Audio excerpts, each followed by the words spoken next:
கண்ணமே குழந்தையாக என்றும் இருக்க வேண்டினே தோளில் ஆடும் சேலையே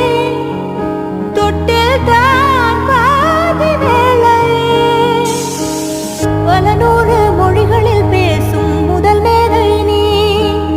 இசையாக பல பல ஓசை